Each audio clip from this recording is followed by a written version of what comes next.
दूर दूर तक फैला ये जो पानी तुम देख रही हो, ये देखने में तो पानी जैसा लगता है, महसूस करने में पानी जैसा लगता है, पर ये पानी है नहीं, ये खारा है। इससे प्यास नहीं बुझाई जा सकती। तुम्हारी ये जिंदगी भी ऐसी ही है जो देखने में तो जिंदगी जैसी लगती है, महसूस करने में जिंदगी जैसी लगती है, पर जिंदगी है नहीं।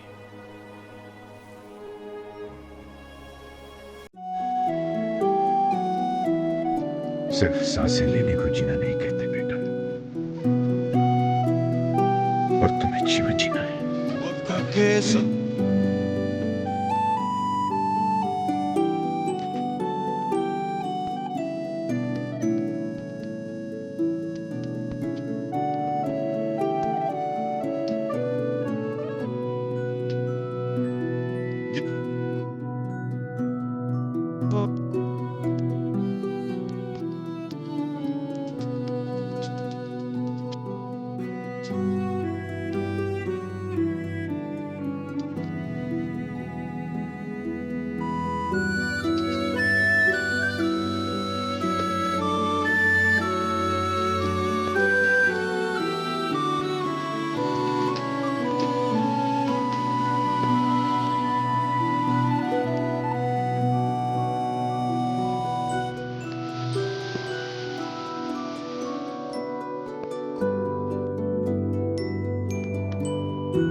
मैं जानती थी कि तुम यही होगे।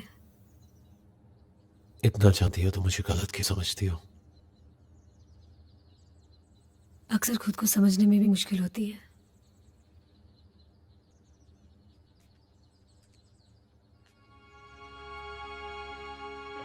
किसी रिश्ते के साथ काफी दूर तक चलने के बाद उसका नाम बदलना आसान नहीं होता। मुझे कुछ वक्त चाहिए। क्या तुम मुझे वो दोगे?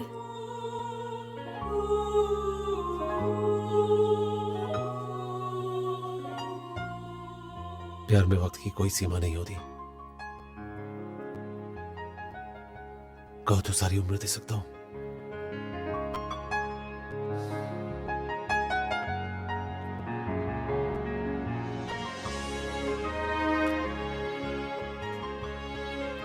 आज से तुम्हारे सारे दुख मेरे और मेरे सारे सुख तुम्हारे। भरोसा है मुझ पर?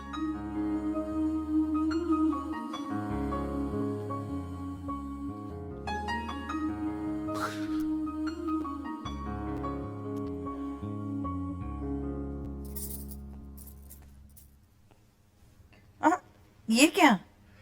एक मीठा सा सरप्राइज, ये लो। देखो देखो। आप हाथ हटाएंगे तो देखो ना। ओके।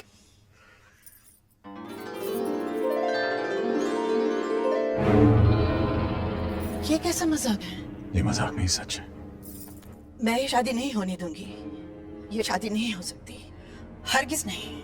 कैसी बातें करती हो शोभा? मिली हमारी बेटी है, उसकी खुशियों के बारे में सोचना हमारी जिम्मेदारी नहीं? और मेरी खुशी की कोई मायने नहीं। अगर मिली ने अपना पति खोया है तो मैंने भी अपना इकलौता बेटा खोया है।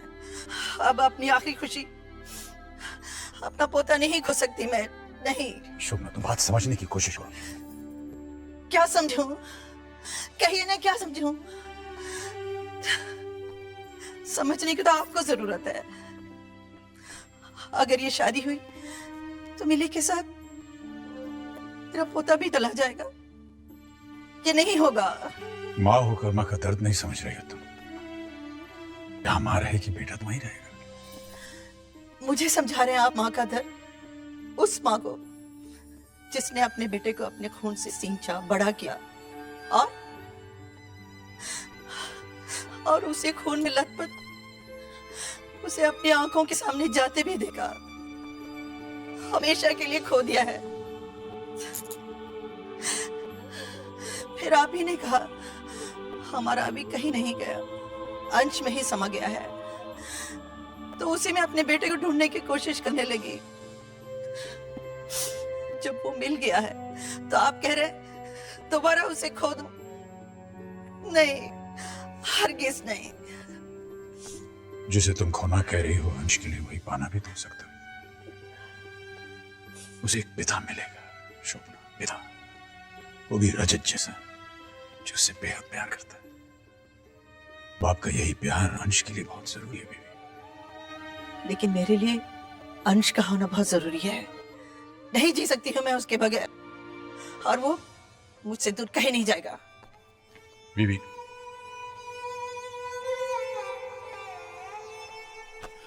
बेड़ा गर्क, काश ये खबर सुनने से पहले ये धरती फट जाती और मैं इसमें समा जाता। इस छोटे ने तो मेरी नाक काट डाली। क्यों जी, क्या किया है बलराज ने? जिस खानदान की मिसालें देते लोग नहीं थकते, अब उसी पर सारे थूकेंगे। पागल हो गया बलराज, पागल। ऐसा ना तू करो। चुप रहो। अंग्रेजी के 4 अक्षर क्या पढ़ लिए, रिवायतों की उल्टी गंगा बहाने लग पड़ा। विधवा को श्राद्ध चढ़ाने चला है मूर्ख। हमारी 7 पुस्तों में ये अनर्थ न कभी हुआ है और न कभी होगा। रिवायतों की सफेद चादर पर मैं बदनामी का एक भी दाग नहीं लगने दूंगा, हरगिज़ नहीं। ये क्या कर रहे हैं? चाचू सीधे साधे आदमी है, इसलिए धोखा खा गए। लेकिन मैं देखते ही पहचान गया था कि ये रजत सही बंदा नहीं है। अरे दोस्ती की आड़ में मिली के साथ मिलकर लंबा हाथ मारना चाहता है, और वही हुआ। लेकिन मैं उसके इरादे कामयाब नहीं होने दूंगा। देखता हूं ये शादी कैसे होती। अरे सुनो भैया, सुनो भैया,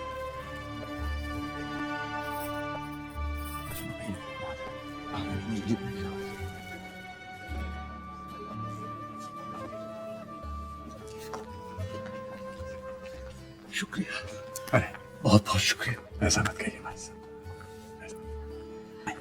वर वधु को मंडप में ले आइए यजमान, शुभ मुहूर्त आरंभ हो चुका है। ठहरे, मैं भी आता हूं।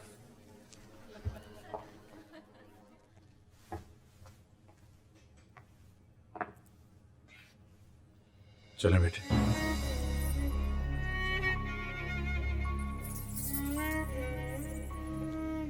क्या बात है?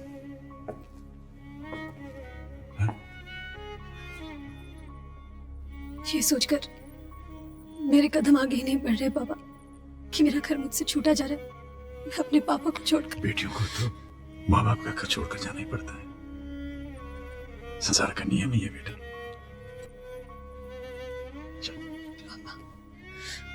आपने मुझे बेटी कहा ही नहीं, माना भी है। मंडप में जाने के बाद इस रिश्ते की मोहर भी लग जाएगी, तब शायद मैं वो नहीं कर पाऊंगी जो मैं करना चाहती हूँ।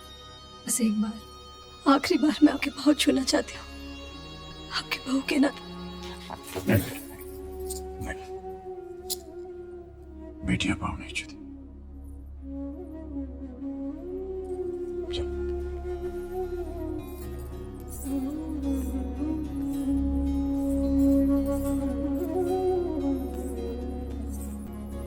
खुश हो बेटे, खुश हो। मैं तो इसे तुम्हारे पास नीचे ला रहा था। ये कहने से मैं खुद को नहीं रोक पा रहा कि लोग तो मैंने बहुत देखे हैं, लेकिन ऐसा आदमी नहीं देखा जो अपनी खुशियों को कम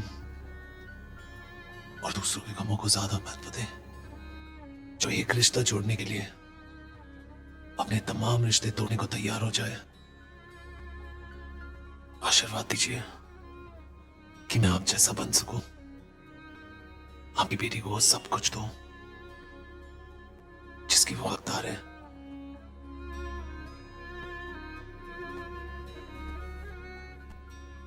मुझे तुम पर पूरा भरोसा है बेटे।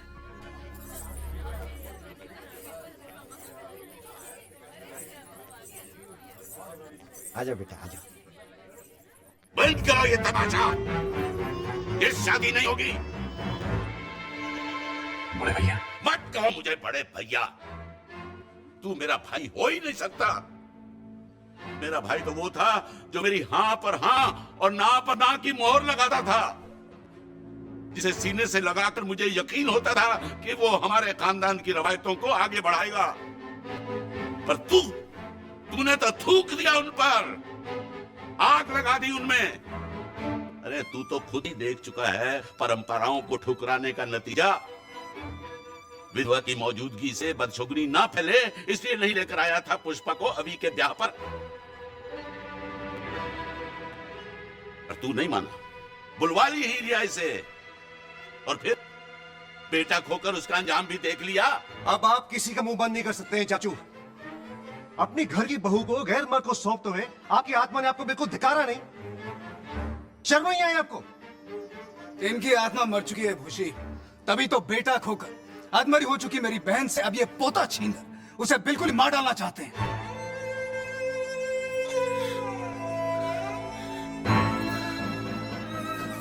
मम्मा प्लीज दीजिए, चलिए, और पापा को न जाने क्या क्या कह रहे, प्लीज मम्मा प्लीज। वाह जिया जी वाह, अब आपके लिए वो पराई लड़की इतनी ज्यादा अपनी हो गई है कि उसकी खुशियों के नाम पर आप अपनी पत्नी की जान तक लेने पर उतारू हो गए।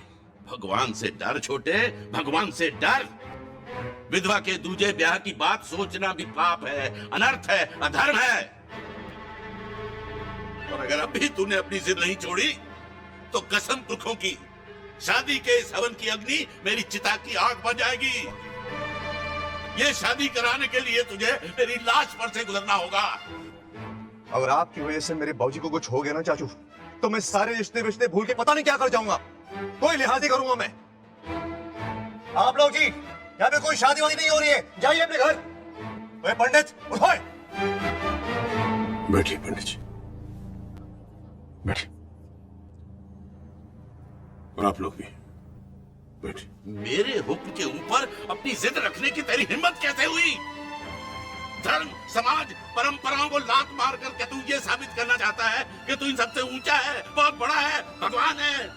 नहीं, तू पागल है, पागल। हाँ, मैं पागल हूं बड़े भैया, मैं पागल हूं।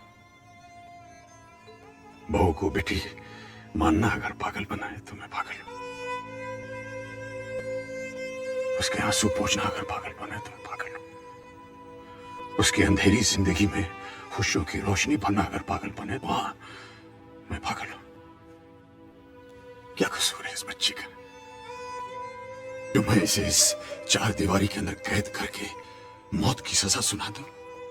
जहां न हवा है, न रोशनी है, न किसी समय की आस है। तेरी बच्ची कोई दुनिया की सबसे अनोखी विधवा नहीं है जिसके लिए तू अपने ही बंदों से बगावत पर उतर आया है। देख इधर, देख इसे, तेरे अपने ही छोटे भाई की विधवा है ये। पूरे 20 साल से खानदान की इज्जत को संभाले बैठी है अपने घर में। पूछ इससे, है कोई परेशानी? चैन से जी रही है कि नहीं? बता पुष्पा, तू ही बता। जी नहीं बड़े भैया, मुझे कोई परेशानी नहीं। 2 वक्त की रोटी खाती हूँ, तन ढकने के लिए ये बेरंग कपड़े हैं, और हाँ, सांस भी लेती हूँ। अगर इसे जीना कहते तो मैं चैन से जी रही हूँ।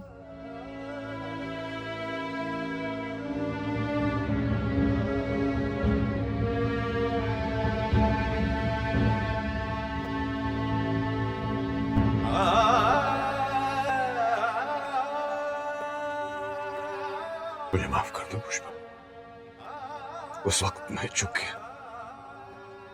विरोध करने के लिए मैं हिम्मत नहीं जुटा पाया, लेकिन आज मुझे कोई नहीं रोक सकता। न धर्म, न समाज, न रवायत, कोई नहीं। और कौन सा धर्म, कौन सा समाज, कौन सी रवायत? वो जो पति के मरने के बाद एक जीती जागती औरत को जिंदा लाश बना देती है, या वो जो उससे उसके जीने का हक ही छीन लेती? लोग कहते हैं कि सती की प्रथा जो है वो बंद हो गई है। कहां बंद हुई है? वो तो आज भी जीवित है। पति की चिता पे ना सही, लेकिन परंपराओं की चिता पर आज भी न जाने कितनी औरतें पल पल सती हो रही हैं, दिल दिल के मर रही हैं। इस पुष्पा की तरह सिर्फ सांसें ले रही हैं। लेकिन मैं अपनी बेटी को सिर्फ सांसें लेने के लिए जिंदा नहीं रखूंगा। मैं उसे जिंदगी का वो आईना दूंगा जिसमें वो अपना एक नया चेहरा देख सके, जिसमें रंग हो, नूर हो, खुशियां हो। बड़े भाई साहब, बड़ी विनम्रता के साथ मैं आपसे कुछ कहना चाहूंगा। क्या ये ठीक है कि परंपराएं बनाने वाला इंसान ही परंपराओं की बलि चढ़ता रहे? परंपराएं जिए, इंसान मरता रहे। परंपराएं बड़ी, जिंदगी कुछ भी नहीं। बड़े भाई साहब, आपको परंपराएं निभाना तो याद रहे, लेकिन पुष्पा के आंसू पोंछना आप भूल गए।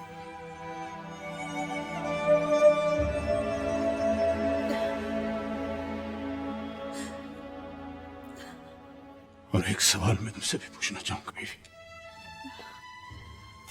ये जो लड़की तुम्हारे बगल में खड़ी है, ये तुम्हारी बहू ना होकर अगर तुम्हारी बेटी होती,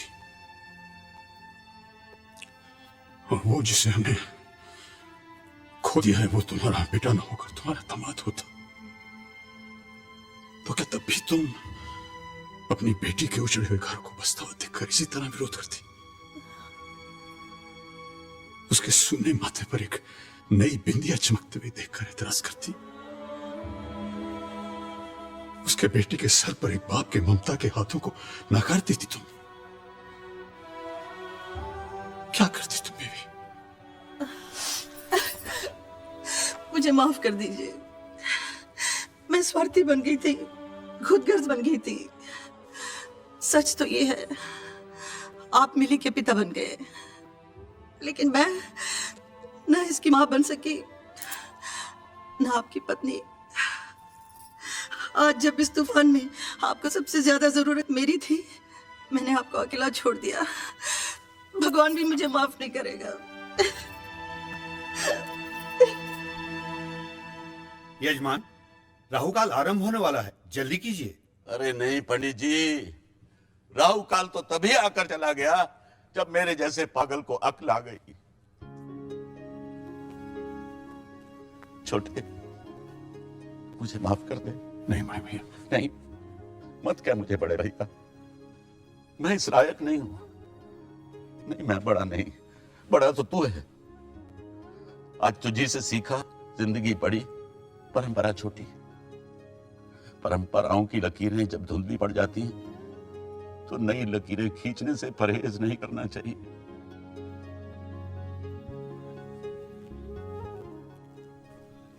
पुत्र जी, देर तो बड़ी हो गई, अब मेरी बात का कोई मतलब ही नहीं है। पर बड़े भैया समझ के मुझे माफ कर देना। ऐसा मत कहिए बड़े भैया। चलो आओ भाई। छोटे, बच्ची को मंडप में ले चलो।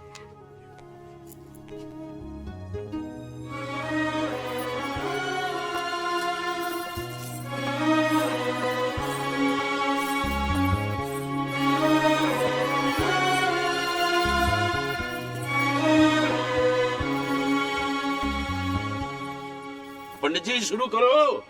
ओम सहस्रशीर्षः पूर्वकः सहस्राक्षः सहस्रपादः स भूमिगुं तस्त्रत्वा तत्तिष्ठत शशांगुलम। कन्यादान के लिए कन्या के माता पिता को बुलाइए। वही भाई साहब।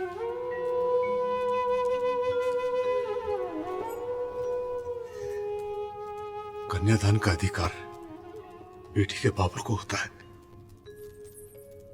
और वो बाबुल मैं नहीं, आप। ऐसा मत कहिए भाई साहब।